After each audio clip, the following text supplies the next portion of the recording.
Mas eu mudo de assunto, correlato. A CPMI do dia 8 de janeiro quer ouvir Walter Delgatti Neto, conhecido por vazar conversas de integrantes da Operação Lava Jato. A convocação do hacker foi aprovada na sessão desta quinta-feira, um dia depois dele ter sido preso pela Polícia Federal por ter invadido o sistema do Conselho Nacional de Justiça. Segundo as investigações, Walter Delgatti Neto inseriu no programa 11 alvarás de soltura e um mandado de prisão falso em desfavor do ministro do Supremo Tribunal Federal, Alexandre de Moraes. Eu estou hoje aqui com os dois, pessoalmente, José Eduardo Cardoso e Vinícius Poit, que participam comigo dessa primeira rodada de debates. Boa tarde, bem-vindos. Vou começar então pelo Zé Eduardo Cardoso. O depoimento do hacker Walter Delgatti Neto pode influenciar as investigações da CPMI do dia 8 de janeiro? Bem, boa tarde, Luciana, boa tarde, Poit. Eu acredito que sim, porque faz parte de um mesmo processo, né? Visivelmente são fatos que se interligam.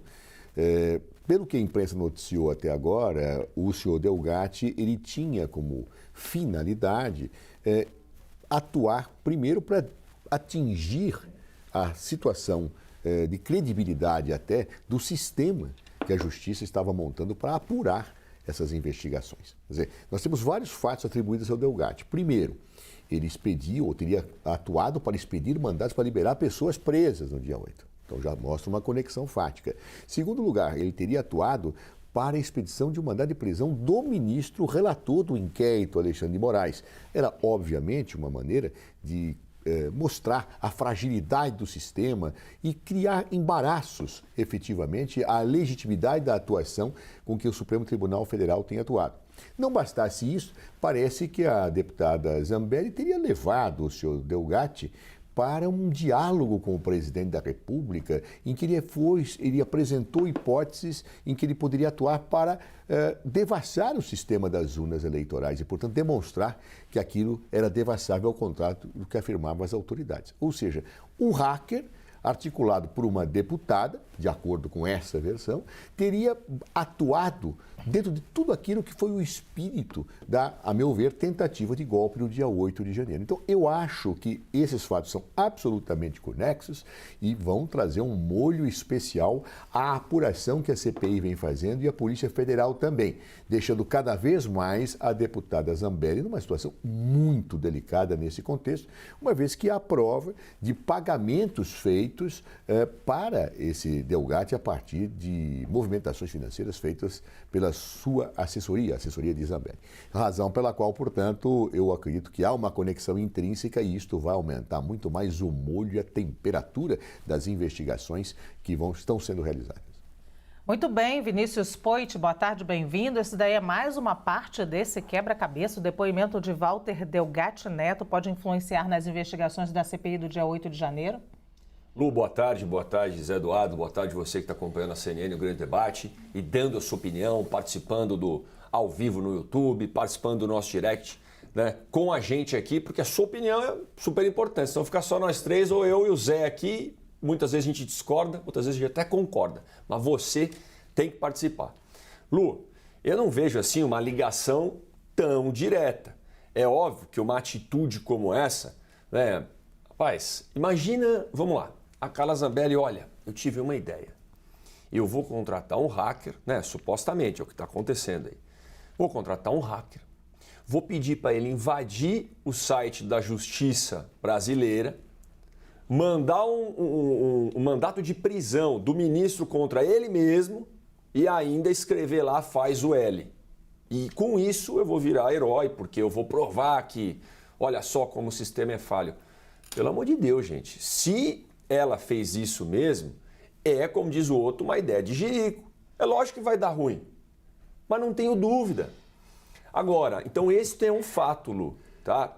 Conectar isso com o presidente Bolsonaro, ou achar que o presidente Bolsonaro estava ciente disso, ou achar que o presidente Bolsonaro participou de qualquer articulação sobre isso, aí é algo que eu, nesse momento, não faço essa conexão, né? Assim como eu já disse em outros episódios, gente, é importante você se cercar de pessoas do bem, é importante você se cercar de pessoas que estão no mesmo propósito, que querem um país melhor, né? Porque com quem você anda Já dizia aquela frase, me diga com quem tu andas que te direi quem tu és. Aí, se cerca lá com o outro que jogou bomba lá e atirou na Polícia Federal lá, me fugiu o nome quando foram prender na casa dele, o Roberto Jefferson, né? Aí depois a Zambelli corre com a arma na mão, né? Aí o Daniel Silveira faz o que faz. Então isso acaba respingando no presidente. Muito duro isso, enfraquece a narrativa aqui do lado direito, porque vão falar isso aí não é a direita civilizada, a direita do diálogo. Então, só para separar o joio do trigo, gente, assim como na esquerda eu vou respeitar, que respeito, a gente tem um bom diálogo com o Zé, só que tem a extrema esquerda que atrapalha. Na direita também. Não faço uma conexão direta com o presidente Bolsonaro e não sei o que isso poderia ter a ver com a CPMI do 8 de janeiro, que investiga alguns manifestantes e outros que invadiram, que depredaram patrimônio público naquele dia muito triste para a nossa história. Agora, que essa ideia é uma ideia furada, né? Pelo amor de Deus, gente. Como é que ela achou que ia dar certo esse plano infalível? Ô, Poit, você sabe que a gente está rindo, eu não devia rir, mas não consegui me controlar do que você fala de ideia de jirico, né? Não é porque a gente concorda, não. A gente está rindo de nervoso aqui. Pelo menos eu estou rindo de nervoso com as coisas que você falou aqui do Roberto Jefferson, enfim, da Carla Zambelli. Vou seguir por aqui. A gente lembra que em agosto de 2022, Delgatti se encontrou com o então presidente da República, Jair Bolsonaro, no Palácio do Planalto. E em depoimento à PF, o hacker disse que, na ocasião, Jair Bolsonaro teria perguntado a ele se era possível invadir uma urna eletrônica. Fontes ouvidas pela CNN relataram que, em conversa com os advogados, Bolsonaro negou a acusação e disse que ficou em silêncio durante toda a reunião com o hacker, portanto, não tem nada dessa pergunta. Dito isso, vou ao questionamento. Esse depoimento de Delgatti Neto pode ser uma ameaça a Jair Bolsonaro, Zé Eduardo Cardoso? A meu ver, claro que pode. Vamos tentar entender o contexto, né? Não adianta a gente olhar as árvores perdendo a dimensão da floresta. O que é a floresta? Houve, no dia 8, uma tentativa de desestabilização ou de golpe de Estado, desestabilização do governo eleito, a partir de um discurso que tinha como legitimação daquilo uma irregularidade das eleições, uma fraude eleitoral. Algo muito semelhante ao que aconteceu nos Estados Unidos, um discurso que veio de lá e aqui foi aplicado na mesma dimensão. Muito bem. Ou seja, antes e depois se tentava desacreditar o processo eleitoral brasileiro para legitimar-se uma situação de continuidade do governo Jair Bolsonaro, numa postura claramente antidemocrática, numa postura autoritária. Ora, tudo isso está absolutamente interligado. Se efetivamente o presidente Jair Bolsonaro recebeu, e me parece que recebeu, e ele próprio não contesta, o hacker, a pergunta é: o que leva o presidente da República a receber um hacker envolvido em todos aqueles fatos? Se dirá, não, ele não sabia quem era. Ninguém entra na sala do presidente da República sem ser identificado previamente e autorizado por ele. Isso não existe, essa hipótese. Segundo, ele pode ter ficado em silêncio. Agora, o fato de recebê-lo e permitir que ele tocasse nesse assunto é absolutamente grave e dá um indicador de conivência do presidente da República com algum tipo de iniciativa que estava sendo feita para desacreditar a justiça eleitoral. Ou seja, tudo isso se soma. Mas o seu Delgatti, ele não queria só expedir o mandado para o ministro Alexandre de Moraes, ele queria expedir mandados para soltar os presos do dia 8. Aí está a conexão, a ligação. Ou seja, claro, tudo isso tem que ser investigado. Mas o que envolve, e tem razão o Poit, eu concordo com ele, a tragédia e a comédia têm laços muito fortes entre si. Porque, às vezes, a tragédia e tentativa de golpe de Estado no Estado democrático de direito é uma tragédia, chega a ser cômica quando quem organiza faz patetices e sandices a granel, como essas que nós estamos vendo. Ou seja, desde o início é um conjunto de trapalhadas, de confusões, de minuta de golpe. Eu já vi uma minuta de golpe arquivada no arquivo do ministro da Justiça. Alguém já imaginou um negócio desse? Situações como essa da Zambelli, quer dizer, contratar o hacker, aí ela diz, não, foi para mexer no meu site. Francamente, são coisas que não se explicam, são coisas inaceitáveis. Então a tragédia se comunica com a comédia. Então, às vezes, diante do trágico, a gente ri, mas fala, não é possível que a mente humana seja capaz de tamanhas demências e tamanhas asnices que se casam dessa forma. Agora, isso tem que ser apurado. acho que cada vez mais Jair Bolsonaro começa a se complicar. Como é que um presidente da República recebe um hacker, o hacker que havia violado o celular do seu ministro da Justiça e que havia sido preso? Como ele recebe? Ah, ele ficou só ouvindo. Ele não podia ter recebido. Ah, foi por acaso. Quer dizer que alguém consegue entrar por acaso, levado por alguém na sala do presidente? Isso não existe, essa hipótese. Ali tem uma segurança rigorosa que verifica. Os próprios ministros passam por detectores de metais. E um ministro mesmo, para subir, um deputado para subir, tem que ser autorizado. Não poucas vezes, eu que frequentava, quando era ministro, diariamente até o Palácio do Alvorada, eu chegava e se eu tivesse com alguém, a presidente era consultada se podia eu subir e se podia subir com alguém. São coisas completamente fora de descompasso, as explicações são todas tortas e a coisa cada vez mais vai se avolumando em relação ao senhor Jair Messias Bolsonaro, que parece ser o comandante desta grande trapalhada que foi o dia 8 e que, com um molho realmente sugestivo de bobagens cíclicas e que parece que cada dia aparecem mais. Muito bem, Poit, esse depoimento de Walter Delgatti Neto pode ser uma ameaça a Jair Bolsonaro? Primeiro, ministro, permite eu discordar, porque dizer que o Bolsonaro parece ser o mandante de tudo isso daí, ou comandante de tudo isso daí, eu acho que é um pouco precoce para dizer, ministro. Uma acusação, uma suposição, no caso, um pouco precoce, com base nos indícios, visto que o Bolsonaro ele é cercado por gente desse tipo aí que faz algumas coisas que uma pessoa em plena faculdade mental talvez não faria. Então, esse é o custo que ele está pagando por, às vezes, perder o controle quando você chega a uma nação, chega a mais de 50 milhões de eleitores, vem de todo tipo. Então, eu acho que responsabilizá-lo pelo ato dessa turma aí é um pouco demais, na minha opinião. Agora, sobre o Delgatti, o hacker, vale lembrar, o senhor mesmo colocou, e aí como eu pedi a participação das pessoas aqui, a Lúcia me lembrou aqui, falou, olha, isso aí lembra que o Delgatti foi o hacker que pegou as mensagens do Moro, que mandou para o Intercept, foi o hacker que manteve contato com a ex-deputada Manuela Dávila e divulgou as mensagens. Ela falou assim, poxa, a doutora Samantha já comentou disso, e é verdade. Então é o hacker que joga lá e joga cá. Ele quer prestar serviço, ele quer vazar informação. Aí tem credibilidade o depoimento ali, é isso que eu fico na dúvida. Se tem credibilidade o depoimento dele.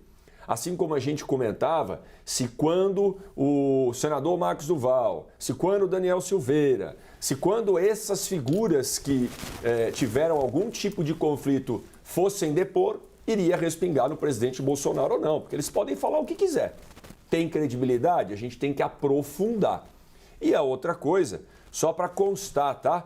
Porque o Leonardo Rodrigues comentou assim, rapaz, esse hacker é a sua cara, qualquer semelhança é mera coincidência, tá? Eu não aguento. Pelo amor de Deus. Vai ser genial. Não, o cara falou assim, agora ficou a foto do rapaz, eu não tenho nada a ver, não tenho parentesco. Mesmo, olha, se ele não me dissesse... Só para descontrair um pouco, tá?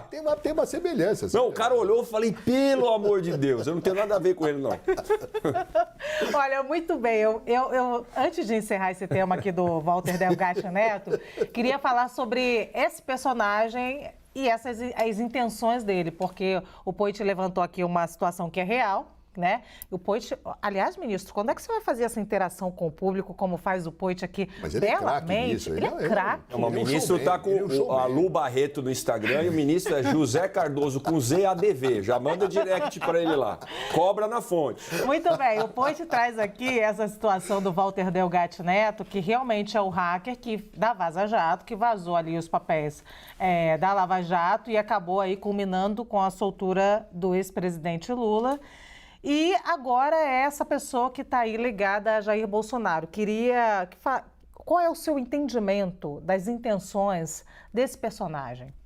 Olha, Lu, primeiro, uma diferença. Eu fiz ontem no debate com a Samantha, volto a fazer agora. Uma diferença muito clara do que aconteceu com a deputada Manuela Dávila e o que aconteceu agora com a Carla Zambelli.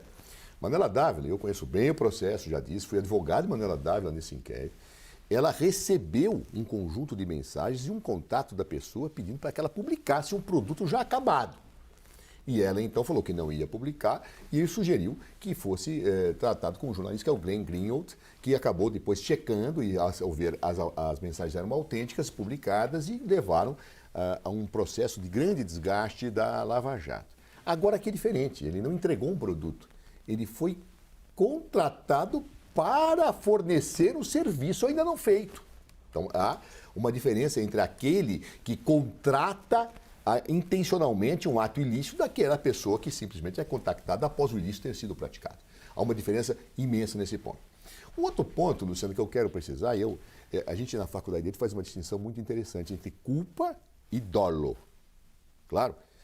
E quando a gente estuda a culpa, tem aquelas expressões, o advogado gosta de falar em latim, né? Culpa ineligendo. O que é isso? É culpa daquele que escolhe mal quem está com ele.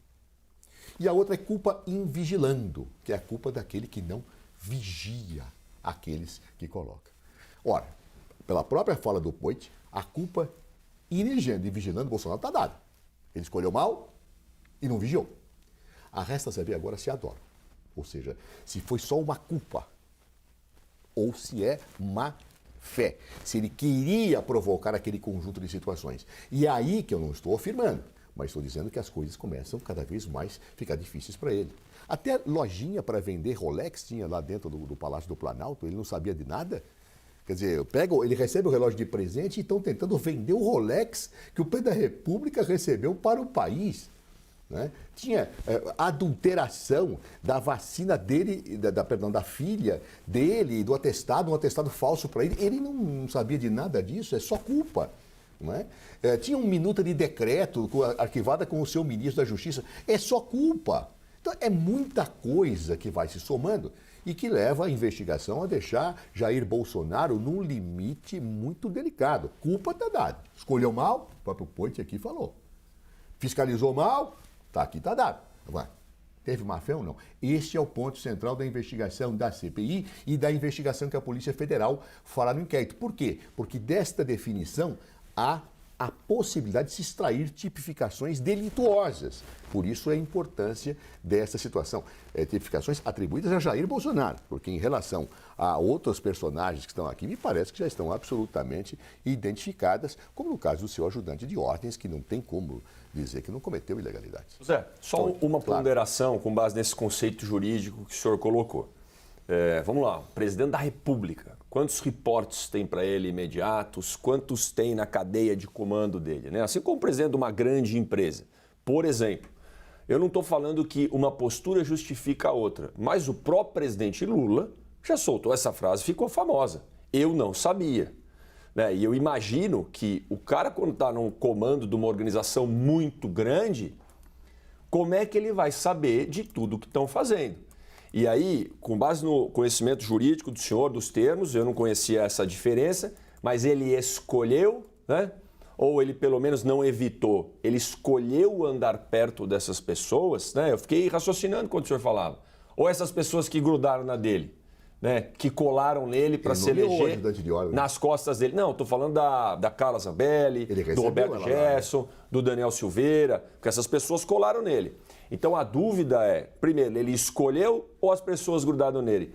E agora, principalmente comparando com o atual presidente da República, Zé, que usou essa frase em diversas ocasiões que ele não sabia. Eu vou ter como... E não estou dizendo que uma coisa justifica o outro, porque pode ser que os dois não sabiam ou que os dois sabiam e estão errados. Você está falando exatamente o que eu disse no processo de impeachment de Dilma Rousseff. E, no entanto, as pessoas disseram que ela praticou o delito, que não tinha... O laudo do Senado dizia que não tinha. Ou seja, era uma situação culposa. Se houvesse, no caso não havia nem como ter culpa, usaria eu. Mas se fosse, seria culpa. E ela teve impeachment. Então por que ela não era culpada e o Bolsonaro, de repente, era, na sua opinião? Ela sabia que Delgatti, quem era Delgatti, e estava lá falando com ela. Essa é a diferença. Ou seja, Delgatti foi falar com o presidente e ele ouviu sem tomar nenhuma atitude. Uma pessoa chega para o presidente da República e diz assim, olha, eu tenho condições de invadir a urna e tem que levantar, o senhor está preso. Chama para ele, prende esse homem. Isso é crime. O que é isso aí? Prevaricação. Prevaricação. Tem vários. Olha, aqui está falando do Código Penal, nós vamos pegar vários artigos. Mas você percebe, há uma diferença substantiva. Foi muito mal usada, inclusive na época do Mensalão, aquela teoria do domínio do fato. Ah, o cara sabia. Bom, para ter domínio do fato, tem que saber que tem o fato.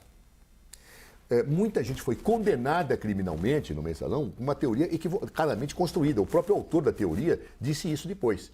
Neste caso, Bolsonaro tinha domínio do fato de que o hacker estava propondo uma invasão? Tinha, porque falou para ele. Então, aí é diferente. Nisso está a diferença substantiva e que cada vez mais aponta Jair Bolsonaro como enfiado numa confusão meio demoníaca. Há um momento em que ele não tem mais condição de dizer, não, eu não sabia que o Delgatti foi falar comigo. Como não sabia? Ele ouviu. Que atitude ele fez? Nenhuma. Então ele permitiu, ele consentiu, Zé, tacitamente. O senhor foi problema. Presidente da Câmara de Vereadores de São Paulo. Já lidou muito com o povo. O senhor já foi ministro. Já lidou muito com a população. O senhor já foi deputado. E por aí vai. E eu fui deputado só 4 meses, 4 anos. E eu vi o fluxo de informações que chegam, as pessoas que te cruzam no corredor, as pessoas que armam audiência, falam cada absurdo, as loucuras que mandam por áudio, por mensagem, e eu falei disso, aqueles áudios lá, vão tentar dar um golpe, não sei o quê, fala com o presidente. Rapaz, vira e mexe ainda me pedem hoje. Rapaz, você precisa falar com o presidente. Eu falo, não, mas peraí, mano, eu nem tô com tanto diálogo com esse presidente aí não. Pede pro Zé. Ou você precisa falar com o governador Tarcísio, você precisa falar pro Zema urgente, marca uma audiência com ele para fazer. Eu recebo o áudio e eu leio. O que eu vou fazer com aquele milhares de mensagens, Zé? Não, então assim, ele diz assim, eu vou matar a Luciana Barreto. Você tem que mandar não, peraí. É um crime. Eu falo, cara, você tá maluco. Aí chama a polícia na hora. É o que Bolsonaro devia ter feito com o Delgatti. Esse pessoal fala maluquice para ele todo dia, Zé. Mas veja, não é uma maluquice qualquer. O indivíduo está dizendo que vai invadir as urnas eleitorais. Mas como é que o cara vai dar credibilidade para um negócio desse? O cara foi um hacker, é só olhar o passado dele. Ele invadiu o celular do ministro da Justiça dele. Como é que ele não vai dar credibilidade? Eu vou dizer, legal, tchau. Chama outra audiência aí. O cara está dizendo, vou fazer um crime. Cadeia, prenda, chama a Polícia Federal para apurar o que esse cara está falando, se é bravata ou não. O que ele não pode é o presidente da República ficar quietinho. Ele não pode fazer isso. Muito bem. Zé Eduardo Cardoso falou muito mais que Vinícius Poit aqui. Se o Poit quiser mais alguns segundos, não. O Poit ainda vai continuar comigo falando aqui durante todo o segundo bloco. Tranquilo. Eu tô ponderando, escutando Zé, aprendendo um outro conceito jurídico aí que eu não sabia, mas também ponderando que as coisas têm que valer para os dois, né? E lembrando os episódios do presidente Lula que não sabia. Será que não sabia ou não? O negócio... Valem para os dois quando os fatos são iguais. Quando são diferentes... não vale para... Ou seja... Zé, os caras compravam um voto com dinheiro, Mas Zé. ele recebeu. Qual é a prova que teve alguém dizendo para ele que acontecia isso? Você tem? Ninguém teve. Não tem. Qual é a prova que o Bolsonaro... O Delgatti foi lá. O Delgatti falou para ele e o Bolsonaro reconhece que eu vi e ficou quieto. Não, eu sei, mas quanta besteira que o Bolsonaro escuta o dia todo. É só isso que eu tô... Minha ele gente... falou também. Tá. Esses dois aqui juntos... Os dois também sempre falaram muita besteira, tá certo. Não, os dois não falam besteira, não. Não, nós dois não. Bolsonaro e o Lula. Tá. Em relação ao meu querido presidente da República, eu não diria isso. Zé. Não digo isso. O que eu digo é que há uma diferença fática. Se você provar que o cara que fala assim, o presidente, eu vou pegar dinheiro por mensalão e vou pagar para deputado A, B, C ou D, eu vou dizer a situação é a mesma. Agora, nesse caso, o Delgatti foi falar com ele. Ele ficou quietinho. Olha, uma proposta de crime e o cara fica quieto perto da República. Hoje é sexta-feira e a gente não consegue de jeito nenhum terminar esse debate. Eu proponho que uma sexta-feira dessas eu deixe de ir para o Rio e a gente termina esse debate apoiado. num barzinho à noite e a gente faz uma transmissão ao vivo para as redes sociais. Muito obrigada, ministro Zé Eduardo Cardoso. Nos deixa agora. O Vinícius Poit continua com a gente e eu vou gerar aqui as notícias.